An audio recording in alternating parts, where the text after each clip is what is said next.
W dzisiejszym odcinku zabierzemy Was nad jezioro Tonle Sap. Tonle Sap to największe jezioro w Azji Południowo-Wschodniej.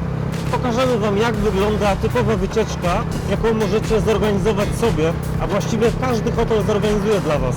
Kiedy jesteście w Siem Reap, przyjeżdża tuk-tuk i tak jak my teraz wyjeżdżamy ze Siem Reap do pływającej wioski, tak samo będzie to wyglądało w Waszym przypadku.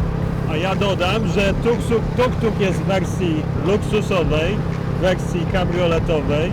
Bardzo wygodna kanapa, około 40 minut drogi przed nami. Będzie super, oglądajcie. Przed chwilą wyjechaliśmy z hotelu, także zapraszamy na krótką podróż na Tonle Sap Lake.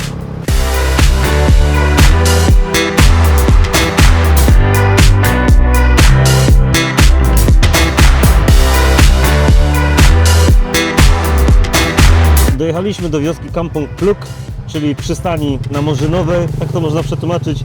Mamy już bilety na łódkę, tutaj jest punkt, w którym się te bilety kupuje.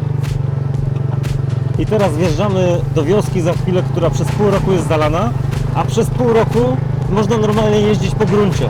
Domy są budowane nawet na 6-8 metrowych palach. Wszystko służy temu, żeby w czasie pory deszczowej, kiedy woda w jeziorze przybiera ponad trzykrotnie i wioska jest zalana, ruch odbywał się łodziami. Kiedy jest pora sucha, a teraz jesteśmy w połowie pory suchej praktycznie, możemy podróżować normalnie drogami. Całość jest aktualnie remontowana, dzieje się tutaj dużo prac, stąd te hałasy. Natomiast jest to fajne miejsce do tego, żeby przyjechać i zobaczyć, w jaki sposób natura ingeruje w życie i jak różnie to życie wygląda w zależności od pory, suchej albo mokrej. Poza tym ciekawym doświadczeniem jest zobaczenie kmerskiej prowincji. Droga, którą jedziemy, budynki, które mijacie, tradycyjna kmerska architektura, życie, które jest widoczne na ulicy, jest wartością samą w sobie. Naprawdę warto to zobaczyć.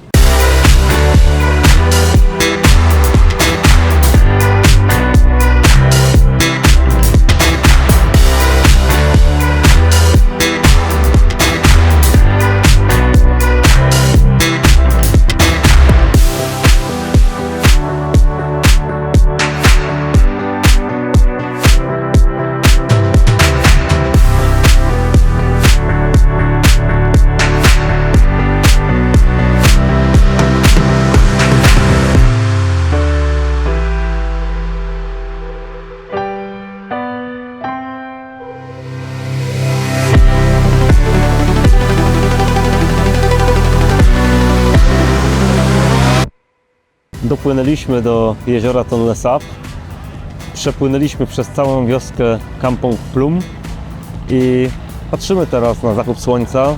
Jesteśmy na jednej z wielu pływających wysp, na których są mini farmy krokodyli. Klimat specyficzny, natomiast okoliczności bardzo ładne. Konieczny punkt na mapie Waszej wycieczki, jeżeli odwiedzacie Siem Reap, tym bardziej, że jest to coś zupełnie innego niż zwiedzanie świątyń. I co ważne, mimo że jest to coś naprawdę niesamowitego, nie jest to jeszcze atrakcja masowa. Nie spotkacie tutaj 1000 statków, które wyczekują zachodu słońca. Jest naprawdę kameralnie i niesamowicie. Pływających wiosek jest więcej, także zapytajcie się w Waszym hotelu, która o danej porze roku jest najbardziej rekomendowana przez osoby, które Wam doradzą w recepcji i sprawdźcie to, ponieważ jest to coś, czego w Europie nie zobaczycie. Zdecydowanie warto.